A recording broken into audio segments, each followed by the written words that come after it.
as promised on the Cushion fans, I worked my ass off. I finally dug him up, and I've got Chris Stockham on the phone with me from live out there at the Tulsa Shootout. How you doing today, Chris? I'm doing well so far. Man, so far, man. Well, I would think all them points, passing points you got. You picked up a checkered flag in your heat today. Tell us, man, what's going on out there this weekend with you? Well, yesterday we had a tough break in the outlaw non-wing class, and I didn't get into the qualifiers. So I got a real tough schedule ahead of me, pretty much. That's going to be real crazy to get into. It's a wild event here. There's so many cars here. It's just unbelievable. And we were up in the front. We started in the middle of the pack and went towards the front, and then I got stuffed in the wall a little bit. I didn't get wrecked. I stayed on the gas and drove my way out of it. But we went across the line like 3 wide, and I ended up losing a couple spots. So that was that. But today, man, we were fast in our first heat race. I started 6th. And right on the start, I bumped my kill switch with my hand.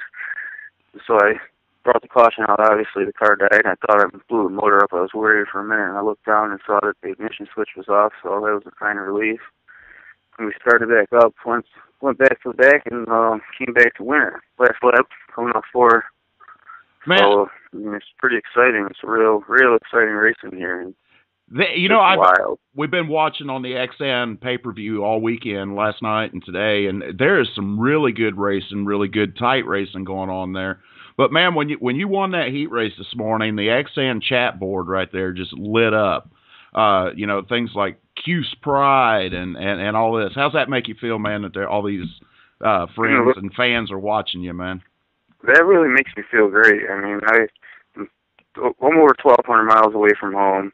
I'm used to racing out of town and out of state, but this is just a crazy event here. I mean, it's just like Chili Bowl.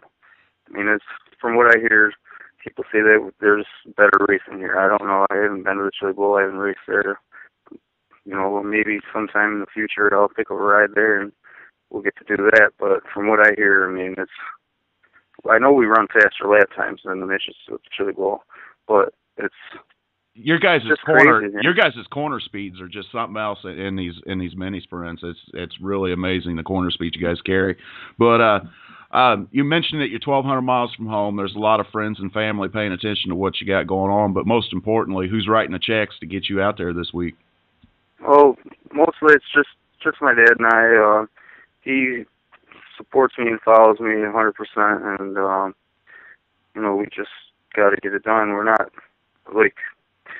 My car's on gasoline. Like these other guys are all on methanol, alcohol. They got some of these cars probably have $20,000 motors in them, and mine's nothing like that. It's got stock injection. It's got all that kind of stuff. And you come over and look at my car, and there's not really anything fancy about it. There's guys in here with stackers, World of Outlaw, haulers. Kevin Swindell's running. Brady Bacon's running.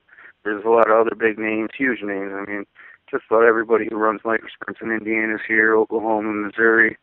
And as far as I know, I'm the only New Yorker here, but not quite sure. Well, might be one more. You put a notch up there for the New York boys, man, with that heat race win. I don't know what the count is. I lost count last night sometime, man. So, but there's I know somebody's counting the state wins out there. But what you got going on the rest of the day? What all classes you running out there, Chris? I'm running non-wing Outlaw and non-wing A class. And today, I believe we're just running another qualifier tonight for non-wing A class.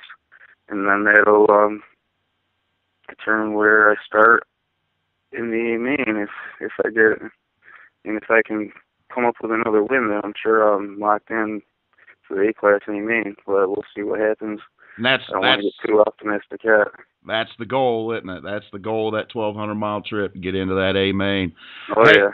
Hey, man, how do people get a hold of you out there, Chris? I know I've been following you for a long time on Facebook. I see the maintenance you do on your car, man. You've constantly got that thing.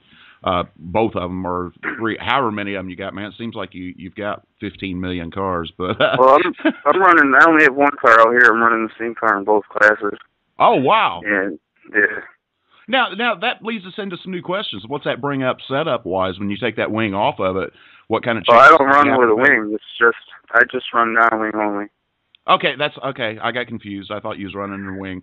I know I've Nope. seen you run some wing stuff in the past. So, Yeah, I haven't ran too much wing microsprint stuff. I've always been like non-wing. I do run with a wing when we go to Fort Wayne, but this year, we wanted to go to Fort Wayne, but the dates just they always fall the same weekend. This and that. I was like going out to Fort Wayne the last couple of years, and this year, we just decided that we would take a different venture out here. now, are you paying attention to what's going on in Fort Wayne this weekend? I watch my Facebook page constantly, but I haven't really heard too much.